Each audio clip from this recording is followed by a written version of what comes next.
The agent world is more cutthroat than anything I've ever done. I've never been a drug dealer, but I watch all the shows, and I would tell you that the way we've run this company has taught me how to run a criminal enterprise.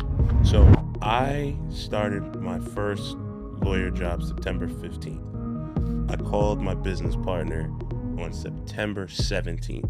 My now business partner, and I was like, yo, Bobby, shout out to Bobby Gauthier, by the way.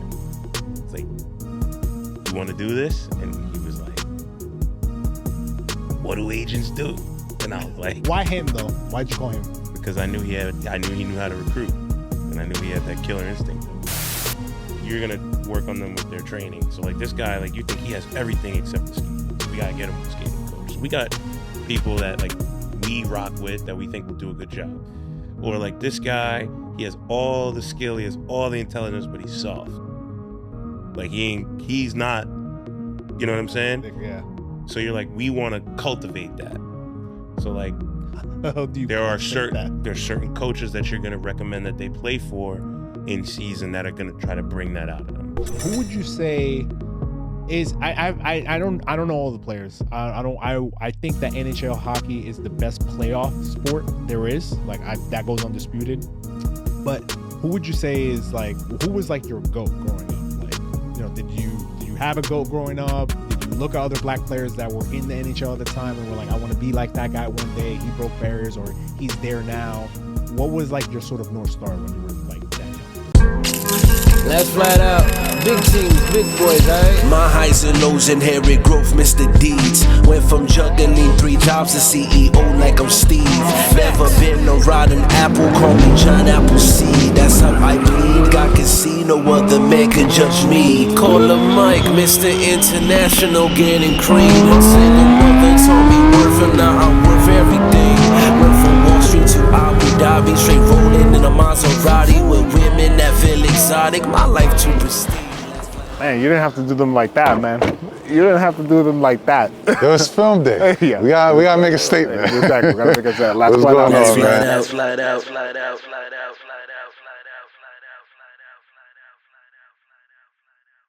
Welcome back to the Last Fight Out podcast. I'm your host, Jay. Hit that like button, hit that share button, and subscribe to the YouTube channel and follow us across all of our social media channels at Last Fight Out Podcast.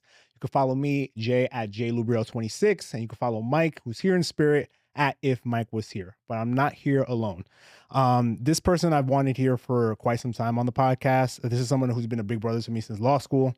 He's 2 years ahead of me. He was showing me the ropes and making sure I stay locked in, and I have to say on the record, I owe part of my career to this guy. So big ups to him. He's gone on to work on multiple premier law firms. He's become a partner at one of them, and then is now chasing one of his lifelong dreams, which is becoming an NHL agent.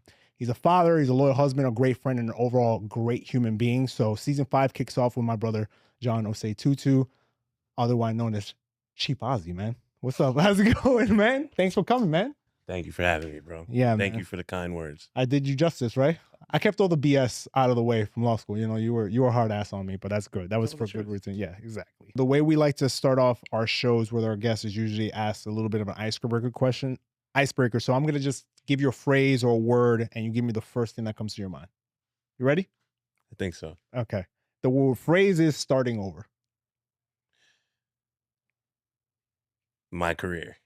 Yeah, I mean, definitely. And we want to jump into that. Look, I'm sure people can Google your name and they'll find out where you are today, but let's reverse and go back to the beginning.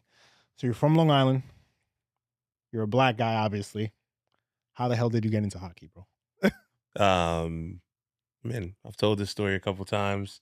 Could put it in the representation matters bucket. But when I was 4, the first Mighty Ducks came out, and they had Jesse and Terry in the movie, 2 black kids. Shout out to Jussie Smollett, who I think he played Jesse.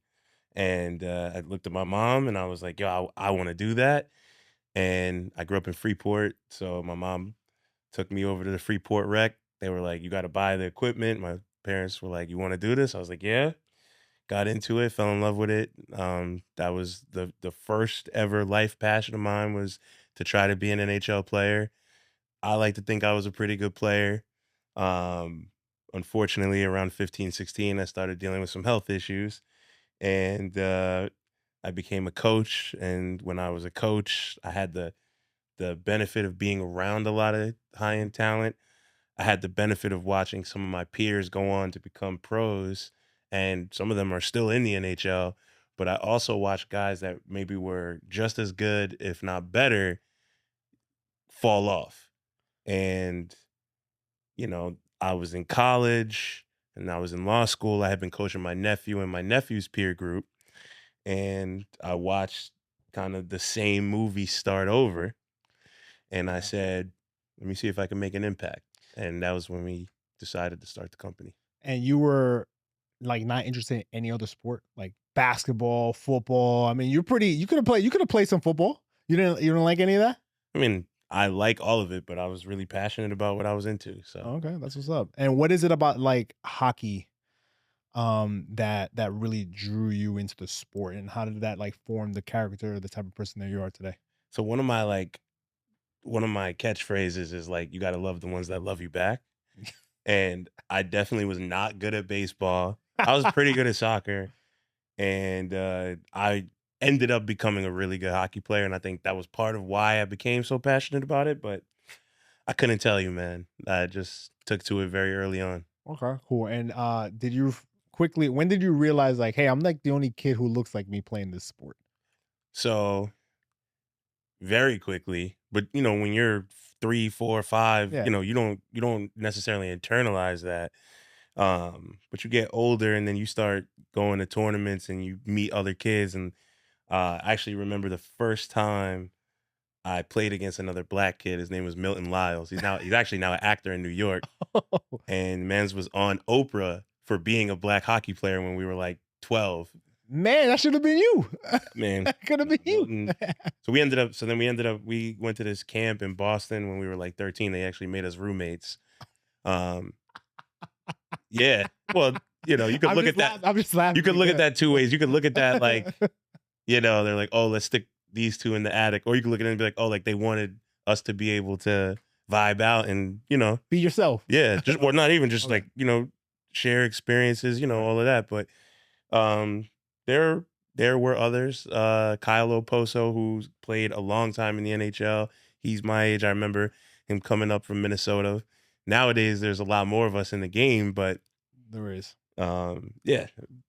Random question: who would you say is I don't know all the players. I think that NHL hockey is the best playoff sport there is. Like that goes undisputed. But who would you say is like who was like your GOAT growing up? Like, did you have a GOAT growing up? Did you look at other black players that were in the NHL at the time and were like, I want to be like that guy one day? He broke barriers or he's there now. What was like your sort of North Star when you were like that young? I mean, there's guys that have come up through the ranks, but like when I was a kid, Anson Carter was in the league. He's now a prominent person doing what you do in media. Mike Greer actually went on to become the first black general manager in the NHL. Yeah. He's the GM of San Jose. So guys like that that I looked up to. But, I'm not like looking at the game like, oh, let me follow all the black guys. Like, No, of course Gretzky, not. we grew up in New York. So when Gretzky came to New York, that was a big deal. Messier was a big deal. You know what I mean? You remember the 94 year and all that stuff? I mean, we were young, but yeah. Yeah, you remember. Yeah. But also random question. Who's the GOAT in your opinion? Gretzky or Ovechkin? I mean, it's not even a debate. I'm not a hockey guy. Nah, it's just like most of my people are not hockey people, so I'm just saying. Yeah, no, I feel you. I mean, you got Jordan, you got Tiger, you got Gretzky. Okay, got it. All right, that answers. That's not like a Messi and Ronaldo thing. Oh, it's not? No. In your community, it's not like LeBron, MJ. I mean, I would say LeBron, MJ is a lot closer than. I would say it's more like debating LeBron and Kobe. Okay, damn. You know what I'm saying? Yeah. Okay, I got you. Like it's not even a debate. It's like to most people, it's not a debate. Yeah. Okay. All right. Cool. See, I learned something. Who is the GOAT, by the way, in basketball? I'm gonna ask you the question. For me? Yeah. I mean, it's always gonna be. I think it's undeniable what LeBron's done, but I remember watching Jordan, and I remember just being in awe of this guy. You know what I mean? Like, just like, wow, like this guy's like out of worldly. Like LeBron is like a physical specimen and he has his case and argument as well. But I just think that like I go past the titles and I go, who do I want the ball in the most crucial moments of the game? Like if my life was on the line, who do I want taking the last shot under that type of pressure? Like somebody can die. Yeah. And I want to give it to MJ because he was a killer. Like, you know what I mean? Like you can't teach that. I agree. You can't teach that. So on my team, when we're talking about players, like we're looking at these kids and we're starting to scout them at, 13, 14. I keep telling the guys on my team, like, does he have that X factor, that Michael Jordan factor, which is just like, Yeah. we're down 5 with 30 seconds left and I'm going to win. That's not something you teach. That you either have that in you or you don't. Can't teach that. You can't teach that. I remember moving the story along, like if you want to just touch briefly upon, you said that you dealt with certain health issues at 15, 16. At that point, before the health issues started onsetting, where were you? Were you on the road to becoming the sort of like getting your college offer, going to, doing everything that you needed to do to eventually become pro? Like, where were you at that time? And then maybe touch upon wherever you feel comfortable with sharing. I mean, I was a good player. I would have played D1, I think, but you know how many dudes would sit here and tell you like, oh, like back in the day, man.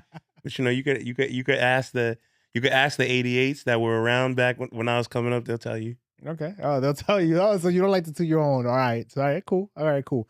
So then what made you sort of like decide on law school? Was that always like, why did you always want to become a lawyer? Like, is it something that you were like, okay, the NHL thing doesn't work out, this is a sort of like an alternative option? Almost everybody in my family is a medical professional. I do remember this. And I wanted to go to law school because I didn't really know all of the things that were available to me because everybody in my family was a nurse or a doctor or whatever. Yeah. And like, my dad is from Ghana, my mom is from Queens, but traditionally, particularly in West African households, it's like you're gonna be a doctor, a lawyer, engineer, whatever. So it was like I knew I didn't want to go to medical school, and I knew law school would have been a great option. It was going to open up a lot of doors for me. Yeah. So I had the thought of like maybe using my skills as a lawyer, some way to work in the sport. But I think when I went to law school, my initial plan was to be a criminal defense lawyer. And that was your 1L year, because I definitely didn't meet you that year already. Nah, like you know how it is, particularly like when you go to a school like Fordham, everybody just wants to go into big law. So you get there and you're like, oh, what is this? Like, oh, like that's what do? You start chasing the bag. That's how you get to the bag. Yeah.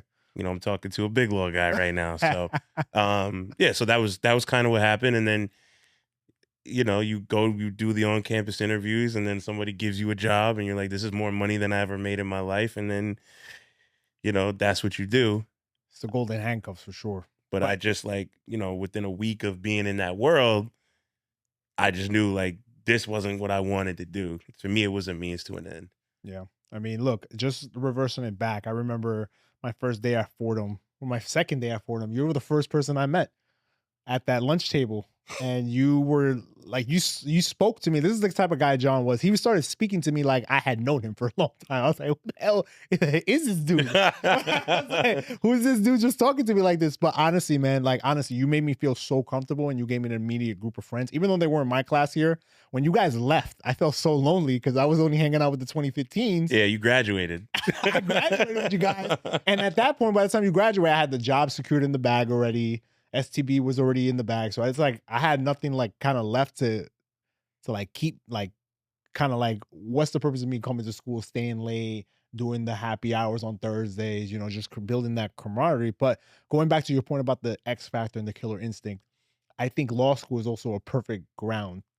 Like you can analogize a lot to sports and the type of characters you meet in sports. You have your superstars, you got your role players, Yeah. I mean, from a mental aspect, not physical. It is, the first year is the Hunger Games. It literally is. They're like, yo, there's 50 of you sitting in here. There's 4 A's. Who's getting one? That's wild. Yeah, I remember. Yeah, I remember like one of my professors said that. They were like, look, I give a lot of B's. I give like maybe 3 A's, 4 A's, maybe max. That's A minus. Yeah. And I'm over here like, I need this bag, bro. Like I can't leave law school with all this debt and come out of here with like a job. No shade to anybody making this, but like I needed something that would be able to serve as a lifestyle. And you definitely showed me the way while I was there. Yeah. So you definitely put me on, man. So I really appreciate that. But you did graduate cum laude. So like I want to bring a shout out to you. There was a lot of people who underestimated you in law school. We won't shout them out here. There was a lot of people who underestimated you. They were like, oh, Malloy College. Yeah. We won't mention the other colleges that kept, yeah. but there was a lot of people who underestimated you. And I didn't understand why. Well, like I really didn't understand why, bro. Like you were like, I really didn't. I was like, yo, you're intelligent, you're smart. I just think that they were kind of jealous. But I definitely think that, you see me, I got a big smile on my face because you go in, like it's the Hunger Games, man. Either you eat or you don't. And once you're in it, it really doesn't matter where you came from, what business you started, how much money your family has. None of that. It's what you're going to do. And it's an equalizer for sure. Yeah. It's an equalizer. And okay, so then you go off, you graduate law school, you started your big law firm, you realize within a weekend, this is not for me. This is a means to an end. At what point were you like, all right, I need to start making this pivot towards what you do today? Like, what was the beginning grounds and building that foundation in order to set you up to become an NHL agent, to have your own collective, to have your own group? So I started my first lawyer job September 15th. I called my business partner on September 17th. My now business partner, and I was like, yo, Bobby, shout out to Bobby Gauthier, by the way. It's like, you want to do this? And he was like, what do agents do? And I was like, why him though? Why'd you call him? Because I knew he knew how to recruit, and I knew he had that killer instinct in him. Got him. So we started the business. Like we spent the next 4 months laying out a game plan, and went from an idea to a vision to a game plan with a strategy that we executed. And, we worked. He quit his job the first year. I was billing 2,700 hours a year. The first year we were in this, and nights and weekends I'm grinding, building relationships, networking, recruiting players. And the recruitment process also required for you to travel, right? Yes. So I was on a flight. I was on the first and the last flight out every weekend for like 4 years. I was just not home and working. Yes, and having fun. But we just like worked as hard as we could at it. You start meeting people, you try to build an infrastructure that makes sense. And here we are now, 9 years later, $70 million under management. And now I'm like happy to say I get to say goodbye to the billable hour for real. Shout out to that. Yeah, for real. So I'm not in that law firm life anymore.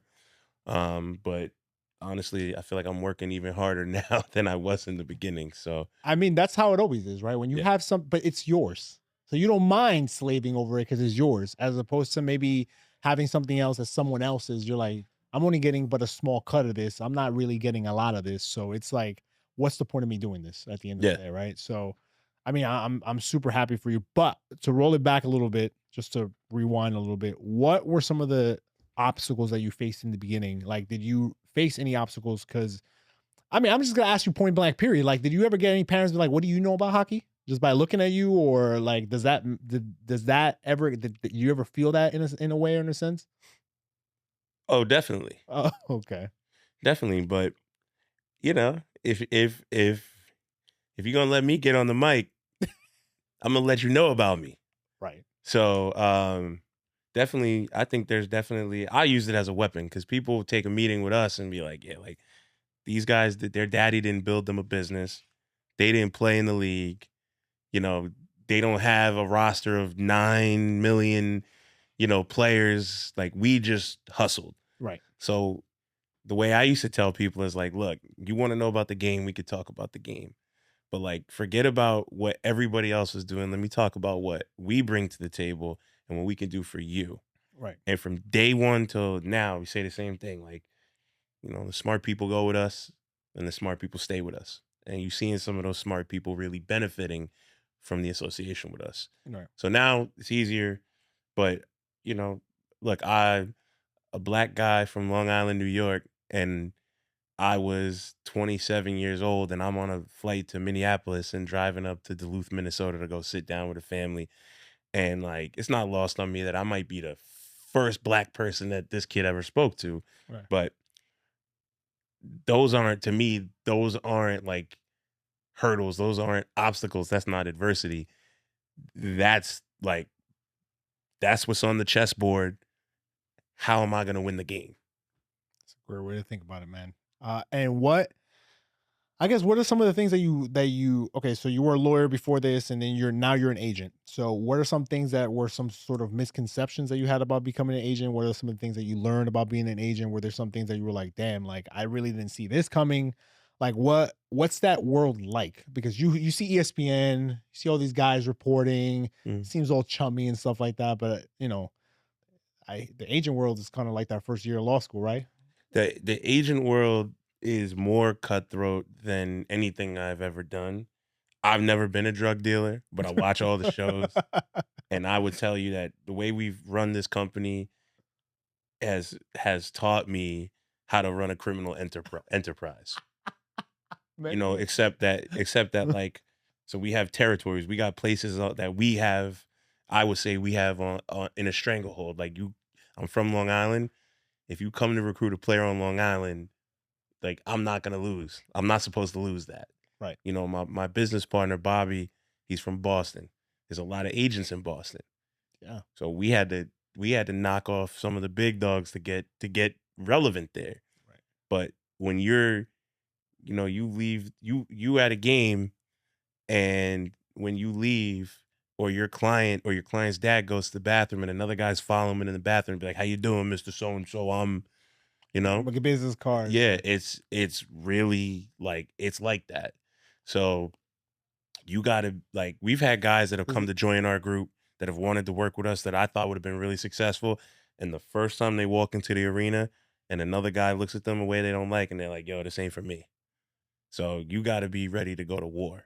And the same mindset that we look for in an athlete, like there's a loose puck over there, who's going to get it, you or the other guy that's 5 inches taller than you and 50 pounds heavier than you. We want the kid that's not scared. We're the same way. Yeah, I mean, I didn't expect that it wasn't like that, but I'm assuming it gets confrontational between agents sometimes, right? Like depending, but how does it really work? Like, okay, I'm the client. Let's just say I'm the player. I sign with you. Is there some sort of exclusivity in these agreements? There's none. Like, see, like that's exclusivity. Yeah, I mean, you're not going to be represented by two different people. No, you can be like you can have an agent from 15 to 21, and then fire him and go to somebody else. Right, you're gonna right before you sign a $68 million deal, you flip to the other guy. The Jerry Maguire thing is real. That happened to us. We worked for 5 years to get our first NHL player, and he fired us 10 games in. And it was in 2020 during the pandemic. But like I said, man, this is the chessboard. How are we going to win the game? And is it like, yo, like I said, is it just you're fired? That's it. No explanation. Like, how do these things kind of go? And I know obviously you don't have to give detail, but in general, is there some sort of like, yo, what's going on? Like, depends. Okay. Yeah. Something. I mean, 10 games in. Yeah, 10 games in. He's still in the league. What did that experience teach you? I mean, first of all, what was your initial thought? And then what was the second thought? We knew that we needed to invest more in, the relationship side. And, you recruit an athlete when they're 14, you're talking to mom and dad. Yeah. You're not really talking to that young man. But, that young man at some point becomes 20, 21, 22, 23 years old. His own thoughts. And they have their own thoughts, feelings, opinions. And what dad is rocking with might not be what he's rocking with. So you have to refine your craft. And, right. Then like we have a no assholes policy. So, when we're starting out, we're just happy to get anybody who's got a chance. Now, like I sit across from you Like now I'll tell people when I go into a recruiting meeting, I'll be like, look, like I think you're a top 3 player in the country. And I think you got a real chance to play in the NHL. But I'm not here just to tell you why you should work with me. I'm here to figure out if it's worth my time to invest my energy and take time away from my family and my current clients to work with you. Because it don't matter how talented you are. You have to also be a successful person off the ice. Yep. And you have to like you have to have integrity. Right. You know, I'm paying attention to little things like, do you say thank you to the person who fills up your cup of water? There's a lot that goes into it. So I'm sizing these young people up, and you got to size the parents up. Because let's face it, people fucking suck. And if you're going to work for free for somebody for 6 years, just for them to tell you, see you later, you probably could have learned that about them just off the initial. Right. Right. And usually who makes the ultimate decision at that age? Is it the parents who make the ultimate decision as to whether they want you to represent their kid? Like obviously the kid's a minor, so you can't enter into a deal with the minor, right? Well, we don't enter into a deal. Well, so now things have changed right now with this whole NIL Okay, yeah. thing, but like you know, this is Handshake. you're a family advisor. Got it. You're not the agent. Got it. You're the family advisor until that player turns pro. Got it. And then you're the agent. So remember, you brought up exclusivity before. So think about it like this: I can get advice from whoever I want, but at some point, I'm gonna have to get a deal done. And when I want to get a deal done, somebody has to negotiate that deal. Got it. So all these people that you've been getting advice from Got it. aren't necessarily your agent. Right. So you can get a yes from somebody at 14, but That don't mean nothing. you got to keep earning that, as far as I'm concerned. Yeah. And where are the hotbeds? I mean, I can already imagine obviously cold weather states in the north and the central You think so? Midwestern, but where are the But- hotbeds to go recruit? Well, let me just stop you for a second. Yeah. One of the faces of the NHL is Austin Matthews. The guy who plays in the Oilers, right? No, that's McDavid. There's a big deal. He plays on the Toronto Maple Leafs, but he's a half Mexican kid from Arizona. So he's not from a hotbed. No, he's So we're not just like, oh, like we're gonna be in, you know. And he grew up and played hockey out of Arizona. Yeah, he grew up there. He came up.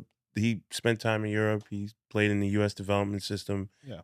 But Detroit, Boston, Minnesota. Everybody plays hockey in Minnesota. So you know what I mean. That's kind of the mecca. Minnesota. Yeah. Yeah. So Minnesota is the mecca. And they'll tell you it's the mecca. But there's kids coming from everywhere now, like Florida. I mean, Florida has 2 teams, right? Right. So, Yeah. So they're Dallas. I mean, you see the kids coming from everywhere nowadays. yeah, but I would. Do you find that? And again, this is just me from the outside looking in. I'm assuming a place like Minnesota stays cold for most of the year, so you can. I mean, there's rinks and stuff like that. But do you feel like there's an advantage based upon where you play or where you grew up out of? Like, Yeah, of course. Like on Long Island, if you want to play hockey, you probably come from an affluent family. The skates are expensive. The sticks are expensive. You're gonna keep growing. Your stick's gonna break. Right. It's $300 every time you need a new stick. Right. A sheet of ice for an hour is $700 where I live. $700. So Yeah, if you now want to get some guys together, $700. Yeah, but like team practice, that's baked into the cost. Right. But if you grow up in a place like Maple Grove, Minnesota, shout out to my boy Connor Kelly, because that's where he's from. I was gonna say, is that a real place? Oh yeah. Yeah. Great place too. But yeah, no, like if you're from out there, like your community center, like that's where you're gonna play. Like you're gonna play for your high school, literally. Like it'd be like growing up here playing for your high school basketball team. Right. But on Long Island, you're in Philly, DC, Toronto, Montreal, Boston, Detroit every other weekend trying to get competition. Right. So it's just, there are definitely advantages, but Okay, so I just out of curiosity, because this is something that Mike wants to know too. So when you take a kid at 14, 13, explain that journey, I guess, in a high level between 14 to the time right before they get signed. Like, what's that journey like with the interaction between you, the family, the player? What type of what's the prototypical road for this kid? So he's at 14, 13. He's probably Is this playing, like the top guy on the list? Like a projected first let's just round? say a projected first rounder. Yeah, I mean, so like that guy, you're helping him like. And they already have him projected at that age. No, it's gonna change. Okay. You know, but you're gonna work on them with their training. So like this guy, like you think he has everything except the skating. So we gotta get him with a skating coach. So we got people that like we rock with that we think will do a good job. Or like this guy, he has all the skill, he has all the intelligence, but he's soft. Like he's not, you know what I'm saying? Yeah. So you're like, we want to cultivate that. So like How do you there's cultivate that? certain coaches that you're gonna recommend that they play for in season that are gonna try to bring that out of them. Right. Have you seen that? Yeah. Have you seen somebody like toughen up is the wrong word, but somebody who's gotten a little bit more edge in their game? Yeah, absolutely. And then you got guys that like they're just physical freaks and they're super athletic, but they don't process the game well. So like one of the things my business partner Bobby, like his title is the director of player development. So he's really involved with like how are you developing the requisite skills for the next level and the next level and the next level. So that's like a big part of it. Then you have like the term of art family advisor. You're giving them advice on like where to play, what decisions they make, what college are you going to commit to. So like you want to know the difference between playing for a Jay Pandolfo versus playing for a Greg Brown at BC. And like all the guys in my game and the other agents could tell you that we are really into like the individual, the human being. Is this person a visual learner? Is he an auditory learner? Like, is he somebody that's going to thrive well in an environment with a coach that's just going to yoke you up and like, you know what I mean? Or is this the kid that needs the coach that's very passive and is just going to, you know, calm you down and sit you down? Right.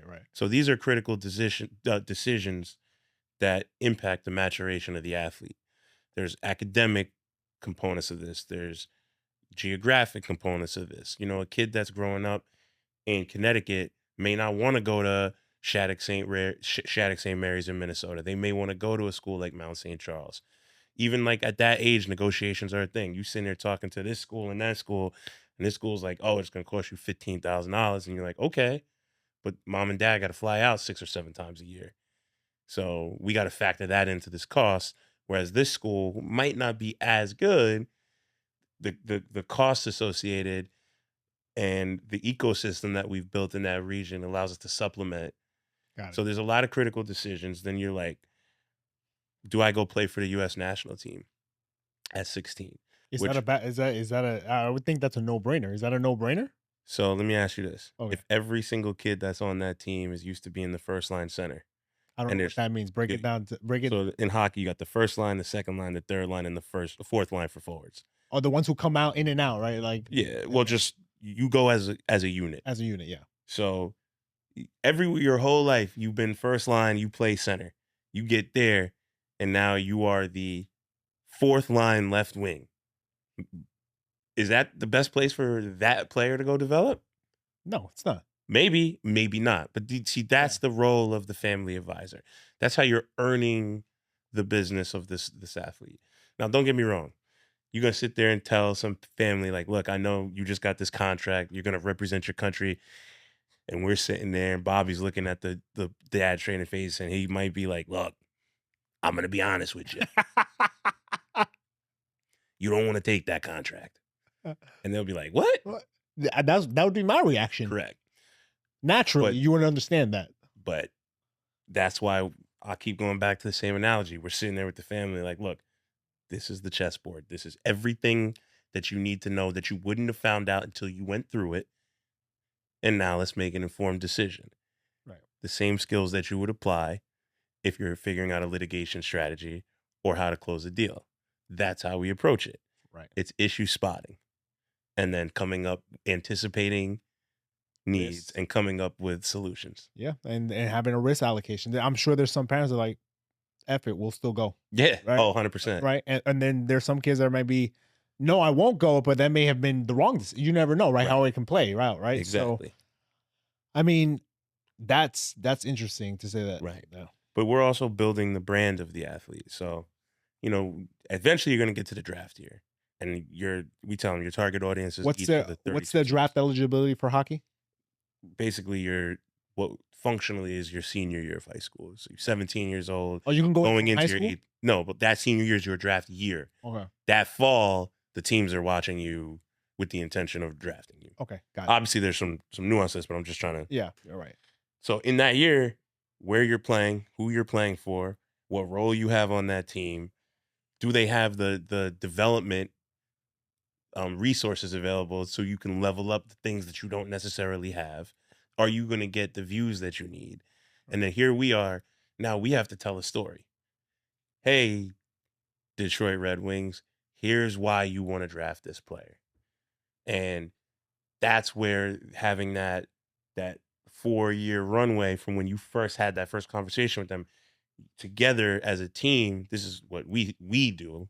This literally, I wouldn't say this is applicable to everybody in my business, but at my company, this is what we do. We're building that brand. We're building that foundation, these skills, because that kid, when he gets into his draft year, he's not looking around trying to figure out where he fits into the world. He knows exactly who he is. He knows exactly what he's bringing to the table, and now it's time to execute.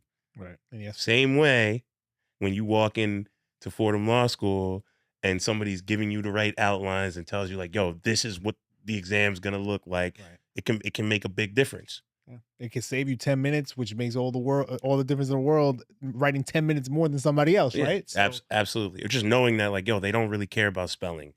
They care about the analysis. Or like, you don't have to get the law exactly right. They want to know the application of it. Right. That's the difference between a B+ and an A-, which is the difference between earning $180,000 starting versus earning $80,000 as a starting job. Yeah. So that's our role, is to make sure that everybody we work with doesn't look back thinking, damn, I wish I knew then what I know now.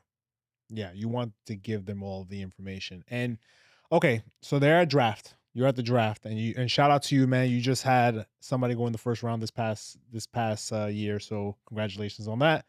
What is that day like for you? You worked with this kid all these years. You finally get there. What's going through walk me through the day of the agent. Like, are you getting calls from the teams? Like, what's going, like, from your perspective? The kid's obviously nervous. He's probably like anticipating a lot. There's a lot of emotions going on. From your perspective, what's going on leading up to the draft, the day of the draft? I mean, leading up to the draft, you're getting ready for the combine. So you want to make sure you're training for the tests, interview prep. But if you're a projected top 10 pick, is the combine still important? Hell yeah. Okay. I didn't think about it. If you're picking in the top 10 right now, you're the team. And you go into the combine, you're not like, okay, like this kid's the best kid. And like these kids are all kind of interchangeable. Right. So you have your team's needs, but at the same time, like you're going to interview this person. Right. I don't care how many pull-ups you do. I want to know when I'm sitting across the table from you and the media is in your face and, the city's mad because they haven't won in the last 10 years. Like, do you have that internal fortitude to win?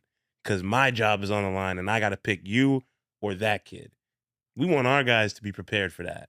Right. And that's not like a draft thing. That's, like I said, you building the foundation of this human being and this athlete. So by the time you get to the combine, our guys are prepared for interviews, for media, the testing, all of that. I'm assuming the interviews, because I don't even know, because I'm a big football, baseball, and basketball guy.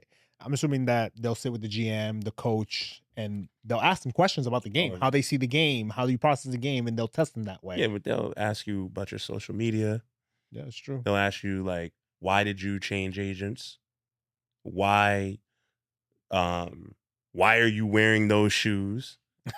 Like they'll ask you all kind of questions. Like, so this is an example that it didn't come up this year, but if you're a player who's like kind of playing the Tebow card, like you're a religious guy, like, Yeah. So if I'm the GM of the team and I'm trying to figure out if you're real or not, I might ask you like, what's the address to your church? Or what's your priest's name?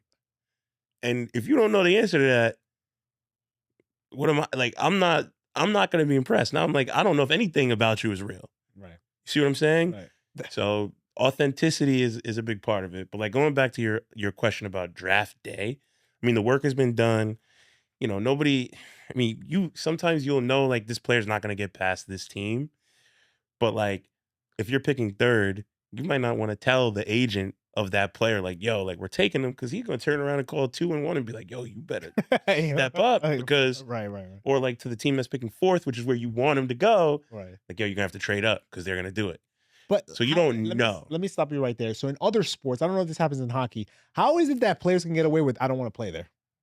I know if you're that good, you can kind of command it, but how does that work from the agent's perspective? Like, yo, you better not draft my guy because he's not showing up to camp. Like, I draft you, I own your draft rights. You're not going anywhere else. Well, I know from the team perspective, I may not want that smoke because I don't want to deal with somebody who's not being cooperative. But how does that really? How do you really like? How does that even work? I mean, like to really like answer that question, I'd have to give you like a pretty thorough explanation of like the rights associated with the player, depending on what path they go. Yeah. But just like one anecdote would be, if a player is drafted by a team and they go to the NCAA, Yeah, that team owns their rights for 4 years. So if you, at the end of year 2, the team's trying to sign you and you're like, nah, I'm going to go back for my junior year. Now here comes the end of the junior year. That summer, we want to sign you. You're looking at them and you're like, well, I don't know if I'm feeling moving to insert city name. right. I kind of like living on the East. You know what I'm saying? Right. That team has to make a decision at that point. Are we going to trade this asset, or are we going to walk him up to his senior year, and then on August 15th, he's going to become a free agent and he can lose him pick for where he nothing. wants to go. Yeah. So it's less about like, yo, don't draft me, I'm not coming. But if you get drafted and you're like, okay, it's the summer of my junior year, I had a 50-point season. The team drafted me, telling me they want to put me in the American League. You might look at them and be like, listen, I kind of like it over here at Harvard. Right. Or whatever school. I'm good. They got NIL now. They treat me great. I'm going to just hang out. And now paying players, right? Right. So, Right. so you want me to sign? I'm going to need you to put me right in the league. And you can get that in writing? Can you get that in writing? No, but you Can they do an opie dope? I don't know how it works. I don't know how it works. I don't know how it works. Everything is possible. But right. when you're representing the player, these are the types of conversations you're having, and you want to have a player that's informed of their rights, because there's a lot of nuance to this stuff. So Yeah. But like going back to what I was saying before earlier, like these are the types of things that when you're preparing for the draft, the team's going to want to look at your history and be like, yo, this kid played for 5 teams in 5 years. Like, you know what I mean? I don't know about this. Yeah. And you're going to have to be able to explain like, oh no, like my dad is a professor. He moves a lot, so I've moved with him, or like whatever things have happened. Like there's got to be more to the story. Right. The communications you're having with the teams then are going to inform when it's time to sit across the table and say like, yo, $7 million is our number. You're setting the stage. That's what I'm saying. There's a lot that goes into this. There's a rookie scale, right, for the NHL? Okay. Yeah. You're in a 3-year entry level system where you're maxed at. There's nuances to this too, but really it's like $1 million a year for the first 3 years. It's the most you can make. As a rookie. Right. Now there's performance bonuses. Right. But you got to hit those, and only the top guys get them. Got it. But those are things that are negotiable by the agent. And I guess, so you're do you have a sense already, or I know where my guy's going? Like, I know he's going to go. Are you very rarely surprised? Like, oh, damn, I didn't see this team. Or like, have you been pretty on point with the range of where you guys have been gone? I don't believe anything until it happens. Talk is cheap. So, I mean, we've been lied to plenty of times. Seriously? Team will fly your guy out, have dinner. Yo, like, we hope we get you on draft day. And then on draft day, they take some other guy because that guy was projected to go 3rd and he's still sitting there at 6. It's true. So you can't rely on that. And that's, you have to manage your client's expectations. So for us, we are really big on perspective. You think about it this way. We're sitting here at the NHL draft. It's the first round, and you know for a fact your name is getting called. What the hell do you have to be stressed about? You know how hard it is to get to be a Division I athlete in anything. Like, you know what I'm saying? It's hard. So Yeah. you just have to keep perspective on it. And then, I had I I work with this one PR crisis management woman named Cheryl McCann. She's brilliant. Um, and she said something to me. We were dealing with a player last year who had some stuff going on in the background, and she just looked at me and was like, "John, relax." I'm like, "Relax? Like, are you reading this?" Like, and she's like, "Relax. Nothing happens wrong." And honestly, she was so right. And What does she mean by that? Nothing happens wrong. like, yo, if you don't get drafted in the top 5 because of whatever, or you slip to the second round because of whatever, like, God's got you. Right. Things are gonna work out in a way. Yeah. Like, there's a kid that I don't represent.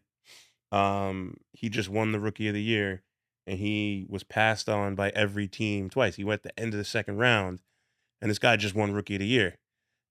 And on draft day, I'm sure they were sick over it. But like, what do you think his call? It's called the Calder Trophy. What do you think his Calder Trophy was about? It wasn't about the fact that he got passed over 61 teams. It was like, yo, I'm here. And had he been picked by any of those other teams, he might not have been in the situation he was in to have the year that he did to win. Yeah. And now hopefully he gets paid, man. What's the top contract in the NHL look like? I know you guys, they sign like 7-8 year contracts, right, in the NHL. Right. It's not like the NBA where it's 4 years, 5 years maximum, or in baseball is even longer. But Yeah. So my guy, my top player is making $6.5 million a year for the next 7 years. So it's a $45.5 million deal. Which for a little small startup sports agency, that's great, it's man. tremendous to be able to sit here and say that. But they're the top guys in the league. I mean, especially now that the new CBA is going into effect and the salary cap has gone up, you'll see guys that are going to make 13, 14, 15 million dollars a year for a maximum of 7 years. Now, listen, the 6th guy on the bench in the NBA he's sitting there just kicking that money. Yeah, like that's so it's not the same thing, but it's getting there. And your cut of everything, not asking for specific, everything's you negotiate. Is it bespoke for the players, or like a range as to what agents charge? So I know MLB, NFL, NBA cap what the agents can take. The NHL doesn't, but go ahead and try to charge somebody 7% when everybody else in that locker room is paying their agent 3 to 5% of the total gross value of the contract. Right. And that's due as soon as you sign that bad boy, or is it you can get it per year? You get paid when the player gets paid. Got it. Makes sense. So that's on the ice compensation. Off the ice though, marketing, that's a very fluid thing, because if you look at the best 5 players in the NHL, if they walked right through here, like right now, we on Canal Street in New York. If they walk down Canal Street right now, you wouldn't be able to pick them out. But the top 5 players in the NBA, you would. Yeah, of course. Our philosophy is we want to enhance the visibility, the notoriety, the likeness of these athletes. And you're starting to see the league is trying to get more into that, but that is an opportunity as an agent to score real points. Right. And you could charge more, but the industry standard is somewhere between 10 and 20% of their off the ice marketing stuff, whatever. Right. They got So skate deals. I guess they get skate deals, right? Hockey stick deals. Yeah, or a guy has his own hat line or whatever. Like there's opportunities now, and those opportunities don't start when you turn pro. Now they're starting in school. Right. So you might have you got a guy who's making $3-4 million a year on the ice, and you're only charging them 3%, but they're making $1 million off the ice because they're so. As the agent, you're actually earning more money off the $1 million guy than you are off the $4 million guy. Exactly. But in the sport of hockey, that's the culture isn't about the individual. It's always been about like blending. Everybody looks the same, talks the same. You don't show personality. Yeah. But you're starting to see a You're little starting to more of see that. A little bit more, like, more pizzazz and swag. Like, so I don't know much. So I don't know much about, aside from the big names from hockey. Don't ask me about anyone specific, but a guy like PK Subban, for example, who I only recognize him because I know he commentates on some of the sports. He Yeah. seems to have a little bit more personality than most of the other guys. Right? Yeah. Oh yeah. So, And that's not the norm though. nah, and he was considered a cancer in the locker room, a distraction. He's played for the Predators, right? The He- Nashville. Nashville. He started in Montreal. I got it. And I don't know PK personally. I did have the opportunity to meet him at the draft in Vegas. But, it was Vegas, so Is there was a lot going on. There was a lot going on, man. But listen, man, I respect that guy because he was gonna be him. And I think he took a lot of heat, but he really opened the door for more guys to be themselves. Yes. And now the league, the NHL just got rid of the Allen Iverson rule. I don't know. There's no dress code now. What was the dress You code? used to have before? to wear a suit going into the game, so they got rid of that. That's why they're all suited and booted. King Henry Blomqvist used to always be in a suit. Yeah. Man, he looked good in it, but like I was just saying, so now you can go like how these basketball players go, t-shirts, jeans. Yeah, and do I think you're going to see NHL players, walking in there with an Essentials hoodie on and grills and maybe not, but you have opportunities now to at least show a little bit more personality. Okay. And do you think this is all positive for the sport from your perspective? I think from a viewership perspective, it's critical. Yeah. I don't have any empirical evidence of this, but I'm sure that during the playoffs, the viewership goes up. I mean, Yeah, NHL hockey playoffs is the best. So electric. I had the opportunity to go like almost 10 years ago to a Montreal Canadiens Maple Leafs playoff game in Toronto. And the Maple Leafs won. I've never felt an atmosphere like that since. Yeah. And I've been to playoff games in the Garden. Yeah. And I'm a Knicks fan. I didn't feel what I felt. I literally felt like the floor was going to tremble. Yeah. Well, it's also the culture up there. Yeah, so it it's is a little different. I mean, the NHL viewership, if you were to separate the U.S. viewership from the Canadian viewership, you would learn a lot. I'm sure it's life. That's so it's just something that's changing. That's the number one watch sport up there, obviously. Right, but it's not here. Yeah. So of the four major sports, it's third ahead of. Well, I'm saying if you remove the Canadian viewership and you just look at what Americans are looking at, yeah. And why do you think that is, though? I think, what baseball is America's pastime. Kids can easily grow up playing basketball. You get a ball, you can dribble it. Right. Soccer is a global sport. It's not really that popular here in the States. There's a lot of reasons why, but I do think that American culture is slightly different than hockey culture, and we're starting to see some alignment. Got it.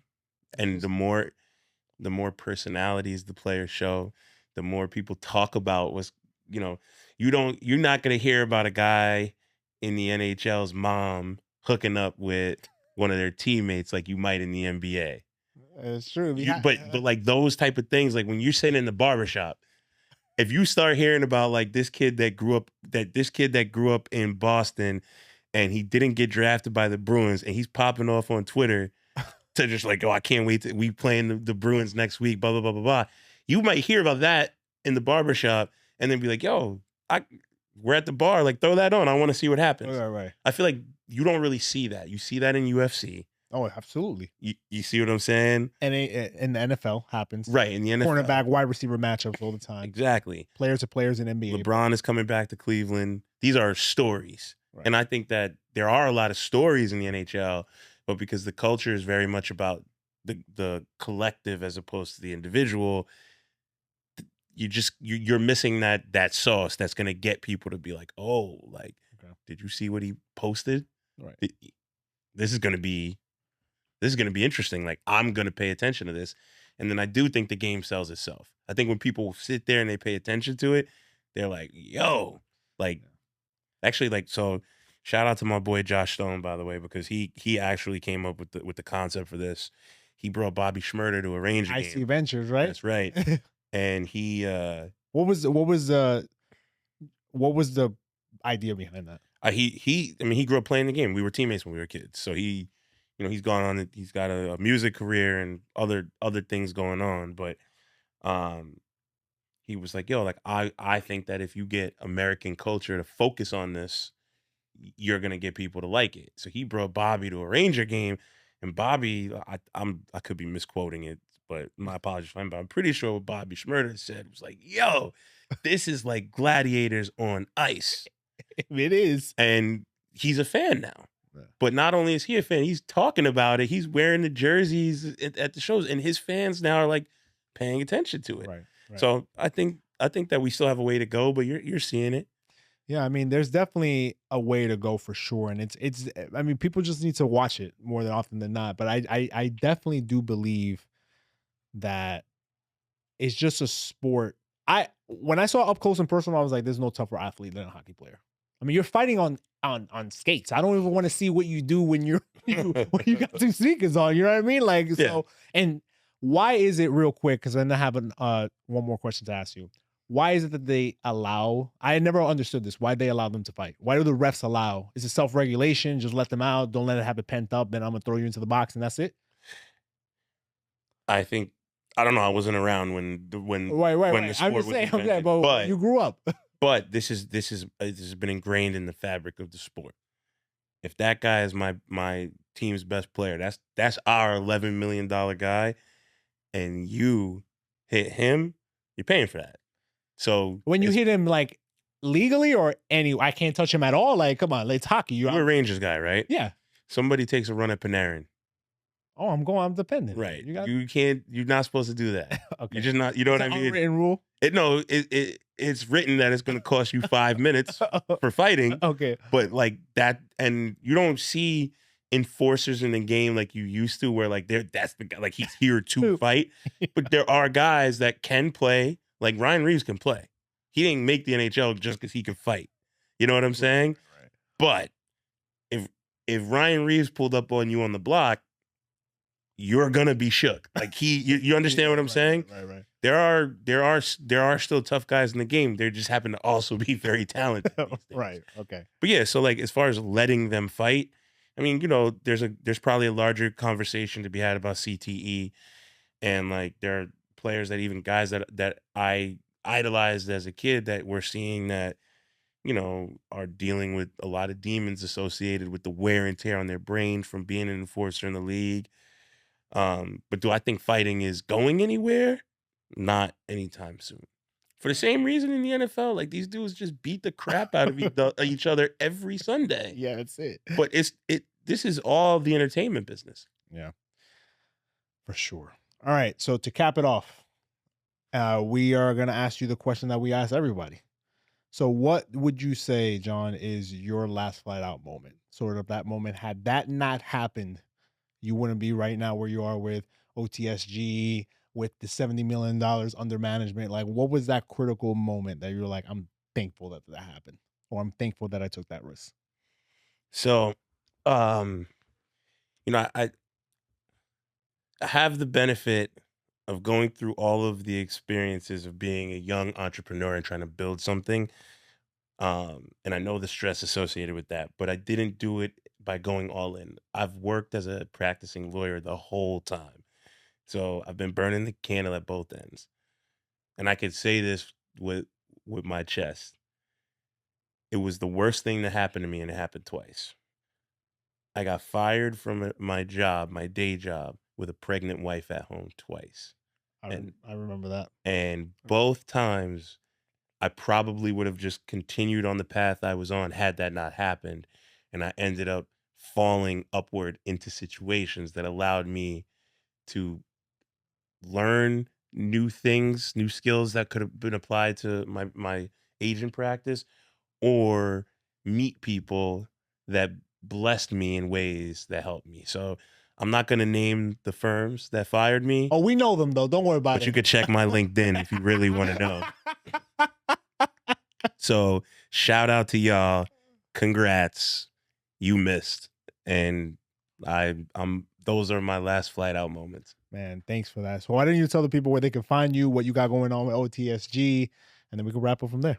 All right. So my name is John Osei Tutu, but my IG handle is John Osei Tutu, John JOHN OZZY TUTU, and that's across all socials. You can find my company OTSG. It's at OTSG Hockey on Instagram and Twitter. And yeah, feel free to reach out if you want to, collab or get it going, man. Man, that's what's up, man. Thank you so much, man. And you can find us at Last Fight Out Podcast across all of our social media channels. Hit that like button, hit that share button, and subscribe to the channel. You can find me, John, at JLubriel26. You can find Mike, who's somewhere out in the world, at If Mike Was Here. Thanks again for tuning in. See you next week, same time, same place. Thanks so much. My life too pristine. Man, you didn't have to do them like that, man. You didn't have to do them like that. It was film day. Yeah. We gotta make a statement. Exactly. We gotta make a statement. Last What's Fight going Out. on, man? Flat out.